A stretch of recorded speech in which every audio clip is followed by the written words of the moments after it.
పేరు గిద్ద రాజేష్, భారత వికలాంగుల హక్కుల పరిరక్షణ సమితి తెలంగాణ రాష్ట్ర అధ్యక్షుడిని. ఏదైతే ఈ నెల 7న మోత ఎంఆర్ఓ గారు మా వికలాంగురాలు మట్టపల్లి పూలమ్మ అని చెప్పేసి మరి తిరుమలగిరి గ్రామానికి సంబంధించినటువంటి మా వికలాంగురాల భూమిని ఆమె ఫ్యామిలీ మెంబర్ అయినప్పటికీ కూడా సమాచారం ఇవ్వకుండా ఇతరులకు పట్టా చేసినటువంటి నేపథ్యంలో మరి ఆమె తప్పు చేసిందని చెప్పేసి ఆమె మీద చర్యలు తీసుకోవాలని చెప్పేసి ఆర్డీఓ గారికి మేము మొన్న వినతిపత్రం సమర్పించడం జరిగింది. గౌరవ జిల్లా కలెక్టర్ గారికి కూడా, సూర్యాపేట కలెక్టర్ గారికి కూడా మరి వినతిపత్రం సమర్పించిన తర్వాత ఆర్డీఓ గారు మరి బాధ్యత తీసుకొని ఖచ్చితంగా ఇందులో తప్పిదం ఏం జరిగిందనేటటువంటి దాని మీద సమగ్ర విచారణ జరపాలని చెప్పేసి ఇరు పార్టీలను అదేవిధంగా గౌరవ తహసీల్దార్ గారిని కూడా పిలవడం జరిగింది. పిలిచిన తర్వాత విచారణలో కూడా మరి మట్టపల్లి పూలమ్మ అనేటటువంటి మా వికలాంగురాలకి న్యాయబద్ధంగా రావాల్సినటువంటి వాటాకు సంబంధించి వాటా ఇవ్వకపోగా కనీసం రిజిస్ట్రేషన్ జరిగేటటువంటి సందర్భంలో ఫ్యామిలీ మెంబర్ అయినటువంటి మా వికలాంగురాలకి కనీసం నోటీసులు కూడా పంపకుండా మరి అక్రమంగా రిజిస్ట్రేషన్ చేసినటువంటి విషయం ఆర్డీఓ గారి విచారణలో కూడా ఈరోజు స్పష్టమైంది. అయితే గౌరవ ఆర్డీఓ గారు కూడా మా వికలాంగుల సమాజానికి మా పూలమ్మకి ఇచ్చినటువంటి హామీ ఏంటంటే న్యాయబద్ధంగా మీకు రావాల్సినటువంటి భూమి వస్తుందని చెప్పారు.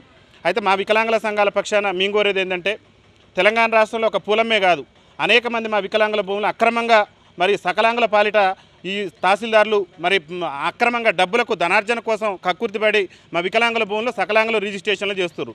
అందుకు సూర్యాపేట జిల్లాలో నేడింజర్ల మండలంలో చారి అని చెప్పేసి మా వికలాంగుల సోదరుని కూడా కొంతమంది ఇబ్బంది పెట్టేటటువంటి ప్రయత్నం చేస్తున్నారు. నల్గొండ జిల్లాలో చింతపల్లి మండలంలో నరేందర్ అనేటువంటి మా వికలాంగుని ఇబ్బంది పెట్టేటటువంటి ప్రయత్నం చేస్తున్నారు. తెలంగాణ రాష్ట్రంలో వికలాంగుల భూములకు రక్షణ లేకుండా పోయింది. కుటుంబ సభ్యులే వికలాంగులు ఇబ్బంది పెట్టేటటువంటి ప్రయత్నం జరుగుతుంది. అయితే ఇక్కడ ఏంటంటే ఈ మూత మండలంలో జరిగినటువంటి తహసీల్దార్ గారు అవినీతి చేసింది స్పష్టంగా కనపడుతుంది. అంటే ఫ్యామిలీ మెంబర్కు నోటీసులు పంపకుండా రిజిస్ట్రేషన్ చేసేటువంటి అధికారం తెలంగాణ రాష్ట్రంలో ఉందా? ఒక పక్క తెలంగాణ ప్రభుత్వం మేము భూభారత్ చేస్తున్నామన్నారు, ఇక్కడ భూములు మింగేటటువంటి భారతులు తయారవుతారు. కాబట్టి మేమేమంటున్నామంటే మోత తహసీల్దార్ గారిని తక్షణమే సస్పెండ్ చేయాలని చెప్పేసి భారత వికలాంగుల హక్కుల పరిరక్షణ సమితి రాష్ట్ర కమిటీ పక్షాన మా వికలాంగుల సంఘాల పక్షాన మేము విజ్ఞప్తి చేస్తున్నాం.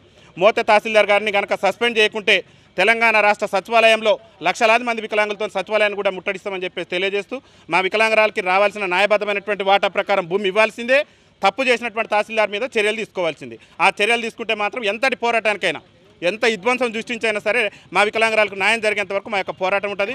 ఎవరు ఎన్ని ఇబ్బందులు గురి చేసినా, ఎవరు ఎన్ని ఆంక్షలు విధించినా కానీ మా వికలాంగురాలకు న్యాయం జరిగేంత వరకు మేము రాష్ట్ర వ్యాప్తంగా కూడా ఉద్యమం చేస్తామని చెప్పేసి తెలియజేస్తున్నాం.